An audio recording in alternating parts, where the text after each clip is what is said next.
성부와 성자와 성령의 이름으로 아멘. 말씀은 바로 내 곁에 있고 내 입에 있고 내 마음에 있다. 주님, 성령의 빛으로 저희 눈을 여시어 주님의 길을 보게 하시고 저희 귀를 여시어 생명의 말씀을 듣게 하소서. 아멘. 성부와 성자와 성령의 이름으로 아멘. 요나탄이 다윗을 감싸주다. 사울이 아들 요나탄과 모든 신하에게 다윗을 죽이겠다는 이야기를 하였다. 그러나 사울의 아들 요나탄은 다윗을 무척 좋아하였기 때문에 이를 다윗에게 알려주었다. 나의 아버지 사울께서 자네를 죽이려고 하시니 내일 아침에 조심하게 피신처에 머무르면서 몸을 숨겨야 하네. 그러면 나는 자네가 숨어있는 들판으로 나가 아버지 곁에 서서 자네에 관하여 이야기를 나누겠네. 그러다가 무슨 낌새라도 보이면 자네에게 알려주지. 요나탄은 아버지 사울에게 다윗을 좋게 이야기하면서 이렇게 말하였다. 임금님의 신하 다윗에게 죄를 지어서는 안 됩니다. 다윗은 임금님께 죄를 지은 적이 없고 그가 한 일은 임금님께 큰 도움이 되었습니다. 그는 목숨을 걸고 그 필리스티아 사람을 쳐 죽였고 주님께서는 온 이스라엘에게 큰 승리를 안겨주셨습니다. 임금님께서도 그것을 보시고 기뻐하셨습니다. 그런데 어찌하여 임금님께서는 공연히 다윗을 죽이시어 죄 없는 피를 흘려 죄를 지으려고 하십니까? 사울은 요나탄의 말을 듣고 주님께서 살아계시는 한 다윗을 결코 죽이지 않겠다 하고 맹세하였다. 요나탄은 다윗을 불러 이 모든 일을 일러주었다. 그러고 나서 다윗을 사울에게 데리고 들어가 전처럼 그 앞에서 지내게 하였다. 다윗이 죽을 고비를 넘기다. 다시 전쟁이 일어나자 다윗은 싸움터에 나가서 필리스티아인들과 싸웠다. 다윗이 필리스티아인들을 크게 무찌르니 그 앞에서 그들이 도망쳤다. 주님께서 보내신 악령이 사울에게 내려왔다. 그때 사울은 궁궐에서 창을 손에 들고 앉아 있었으며 다윗은 비파를 타고 있었다. 사울이 창으로 다윗을 벽에 박으려고 하였으나 다윗이 사울 앞에서 몸을 피하는 바람에 창이 벽에 꽂혔다. 다윗은 도망쳐 목숨을 건졌다. 그날 밤 사울은 전령들을 다윗의 집으로 보내며 지키고 있다가 아침에 죽이라고 하였다. 그러나 다윗의 아내 미칼이 남편에게 오늘 밤 당신의 목숨을 건지지 않으면 내일은 죽게 될 것입니다 하고 일러주었다. 미칼이 다윗을 창문으로 내려보내니 다윗은 달아나 목숨을 건졌다. 미칼은 수호신을 가져다가 침상에 누이고 염소 털로 짠 망으로 머리를 씌운 다음 옷으로 덮어 놓았다. 사울이 다윗을 잡으려고 전령들을 보냈을 때 미칼은 남편이 아파 누워 있습니다 하고 말하였다. 사울은 다윗을 직접 확인하라고 다시 전령들을 보내면서 말하였다. 다윗을 침상째에 들고 오너라. 내가 죽여버리겠다. 전령들이 들어가 보니 침상에는 염소 털로 짠 망으로 머리를 씌운 수호신이 누워 있었다.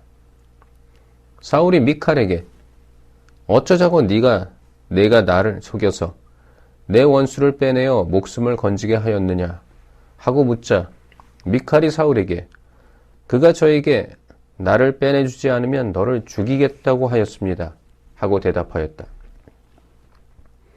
사울이 다윗을 찾아 라마로 가다.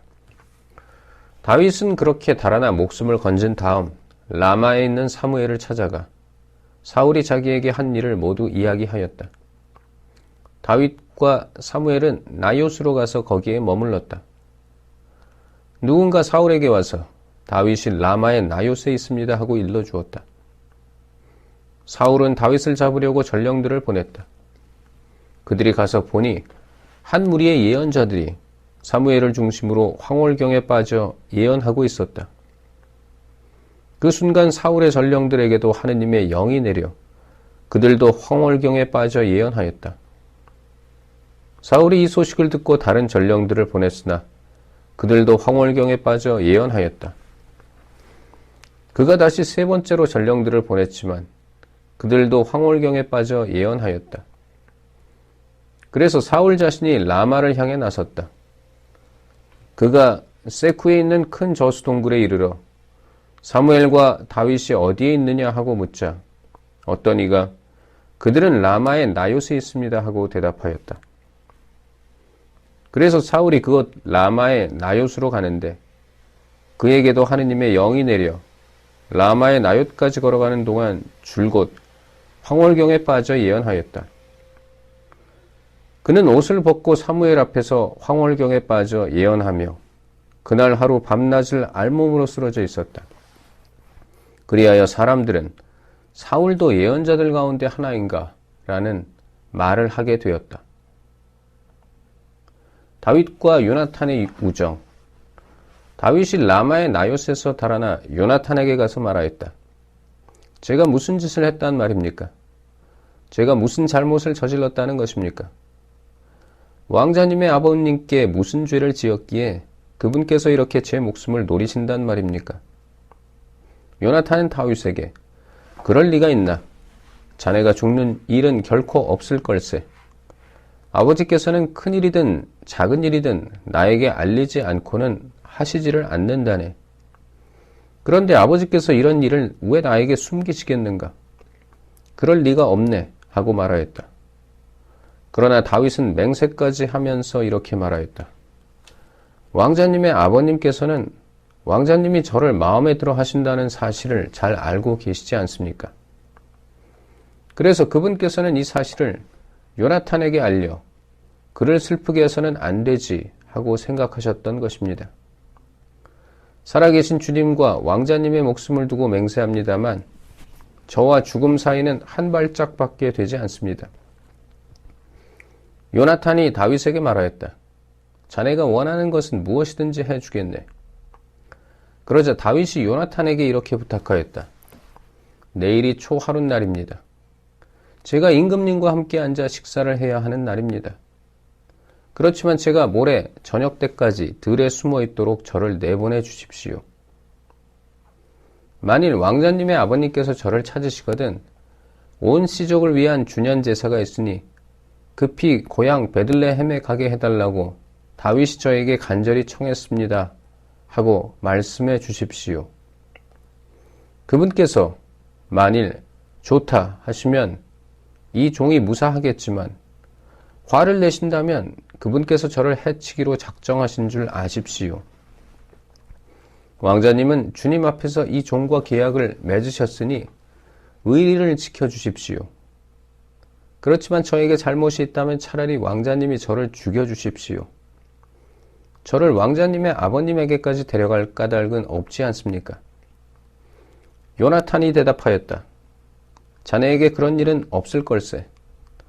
만일 아버지께서 자네를 해치기로 작정하신 줄 내가 알게 되기만 하면 어찌 자네에게 알려주지 않겠는가? 그러자 다윗이 요나탄에게 물었다. 왕자님의 아버님께서 거칠게 대답하실 경우 누가 저에게 그것을 알려주겠습니까?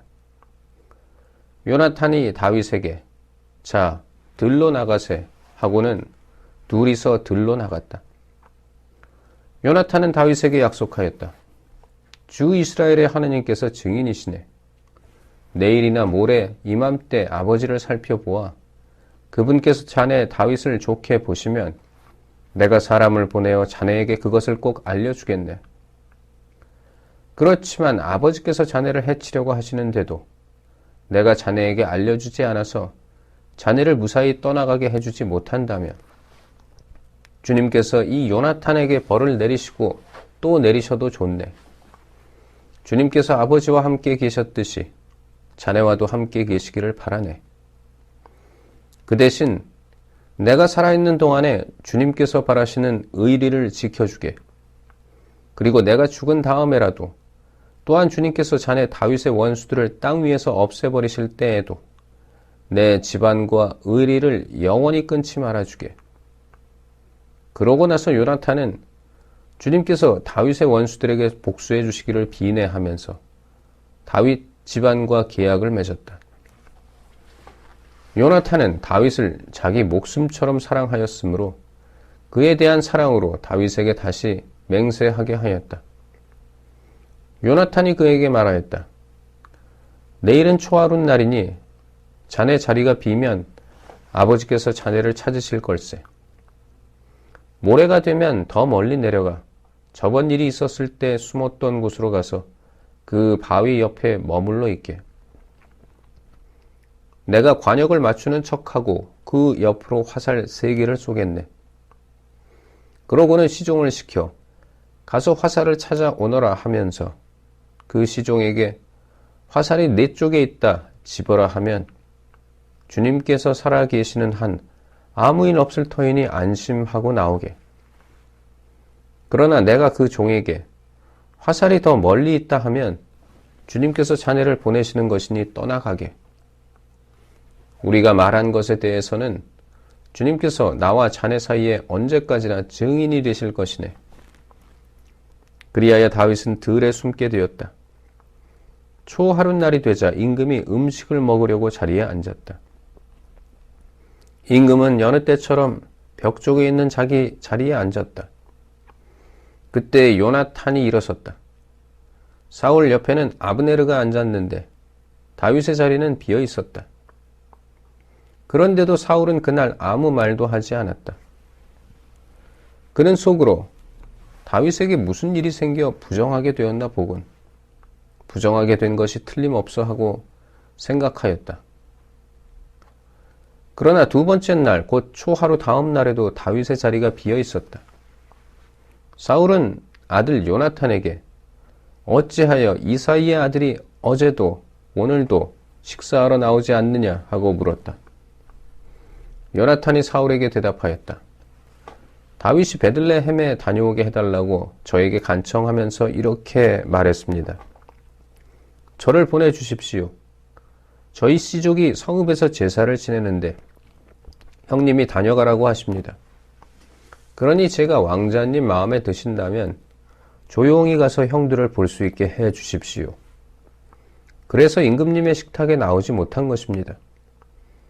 사울이 요나탄에게 화를 내면서 말하였다. 이 더럽고 몹쓸 계집의 자식놈아, 내가 이사이의 아들과 단짝이 된 것을 내가 모를 줄 아느냐? 그것이 바로 너의 망신이고 벌거벗은 네 어미의 망신이다. 이사이의 아들놈이 이 땅에 살아있는 한 너도 내 나라도 안전하지 못하다. 그 자는 죽어 마땅하니 당장 사람을 보내어 그를 잡아들여라. 요나탄이 아버지 사울에게 말하였다. 왜 그가 죽임을 당해야 합니까? 그가 무슨 짓을 했다고 그러십니까?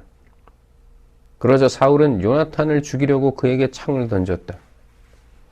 그래서 요나탄은 자기 아버지가 다윗을 죽이기로 작정하였다는 사실을 알아차렸다. 요나탄은 화가 치밀어 식탁에서 일어났다. 그달 초 이튿날 그는 아무것도 먹지 않았다.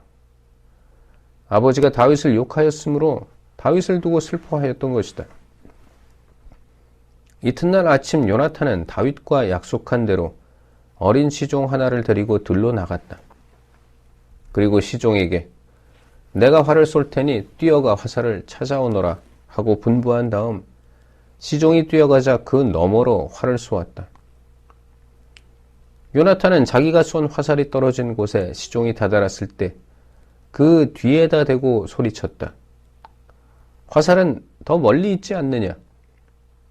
그러고 나서 요나탄이 다시 시종 뒤에다 대고 머뭇거리지 말고 서둘러라 하고 소리쳤다.